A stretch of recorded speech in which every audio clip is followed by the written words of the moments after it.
How many people want more leads in their business? Do you have too many and maybe you're like, no, I really don't need any more. I'm good. I'm good, Chrissy. I think I have plenty enough leads for the rest of my business life and I don't need any more. I'm going to guess that most of you probably aren't saying that right now, right? Because when we have leads, we have people that we can nurture and warm up and convert to sales, correct? So we all want more leads because the potential of a lead is to turn into a sale.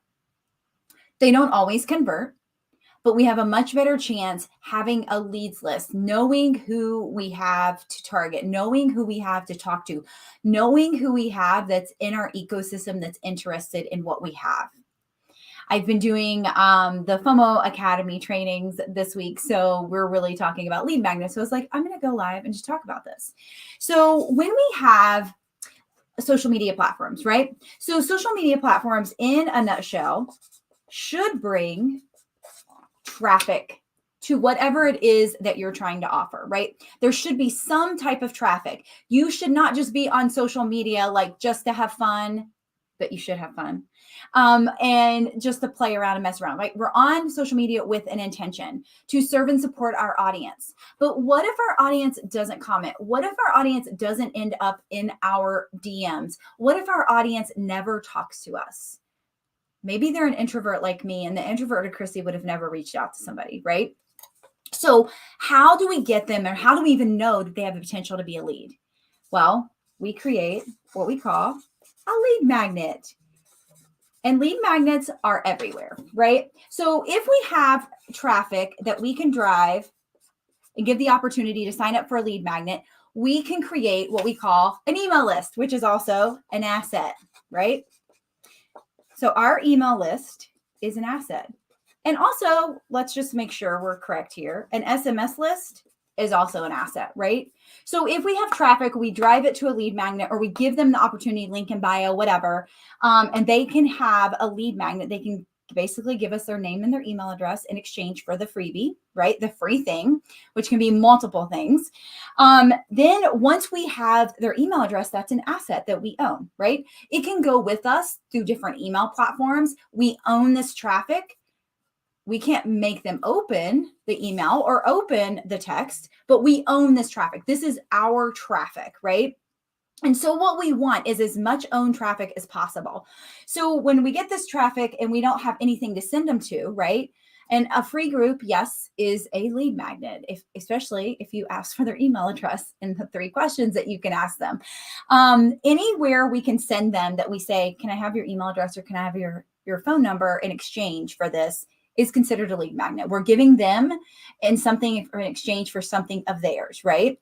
And so what happens is they become an asset, and then we can nurture them through an email list or SMS marketing or whatever it is, whatever our choice is, right? But what happens is this lead magnet, when they're on our list, or the person who gets our lead magnet is on our list, we can nurture them through email. And what happens is once we are nurturing them, so email is our nurturing system at this point. Doesn't mean they won't see us on social media anymore, but having all these touch points is amazing. So what happens is that when we come up with that $27 offer, when we come up with that $97 offer, when we come up with that $197 offer, when we come up with that $19.97 offer, or our first 10K offer, right? When we come up with these things, we have an audience nurtured that we can say, oh, by the way, I'm launching my new $27 offer. Oh, by the way, I'm launching my new $19.97 offer. These people have been nurtured for months, I'm assuming, potentially years, right? And so when we have these offers, we have an audience warmed up that we own, traffic that we own. Again, we can't force them to open up the email, but if we're really good at our jobs and we're good at grabbing people's attention, we can get them to open it, at least take a peek, right? When you have this asset, though, you can also retarget them with ads.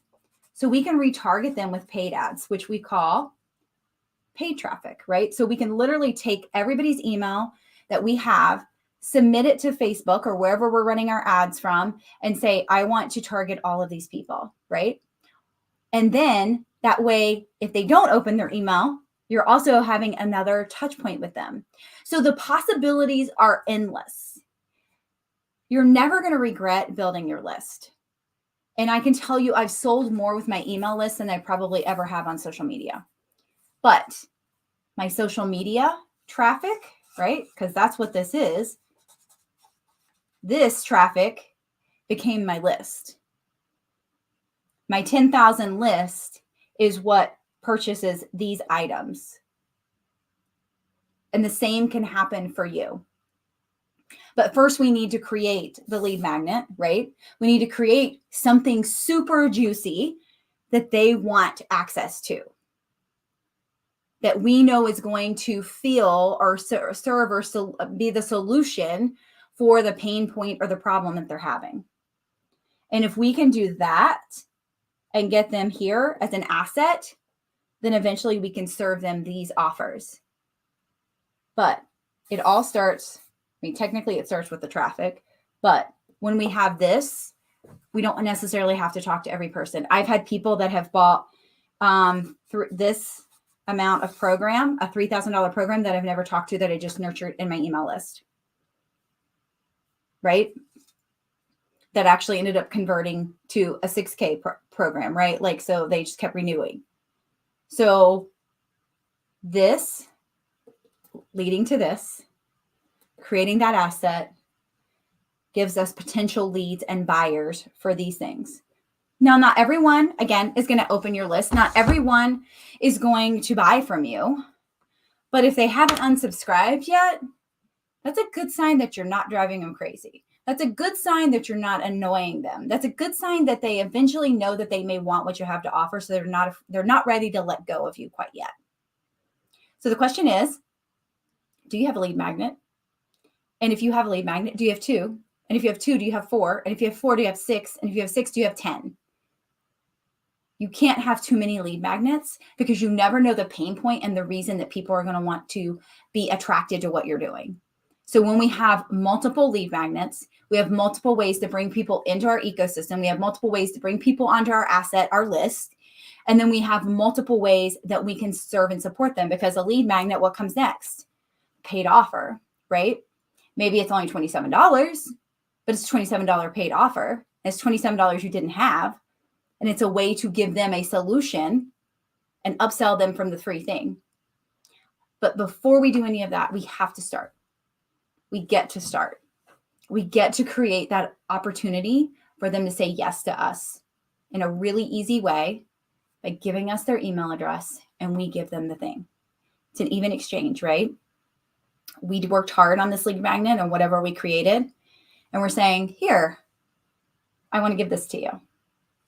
And they're giving you their email address, and it's an even exchange, right? The trust starts right there.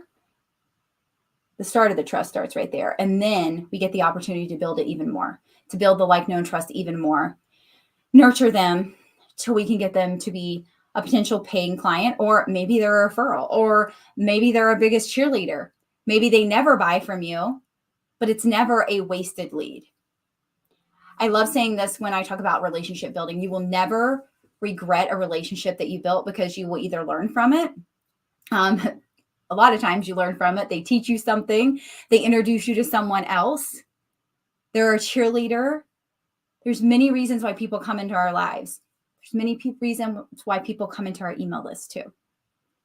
But there's always a reason. It's always meant to be. And if they end up leaving, it's okay too.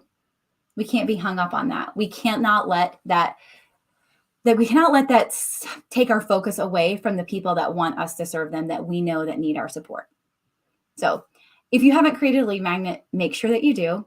If you are interested in hearing more about the FOMO Academy, make sure you reach out to me. We'll have the landing page up soon, but that is going to be an amazing program that in 6 weeks, you can literally create your whole entire marketing ecosystem so that you can grow the business of your dreams, that you can become so visible that you know you have all the back end things created. You know you have all the puzzle pieces and they fit together. That ecosystem is crucial to build the business that you want, to create multiple offers, to create courses, to create programs, to create inner circles, to create memberships. It is the base that sets you up for success. So message me, say FOMO Academy, and I'll make sure that I get you that information on any platform.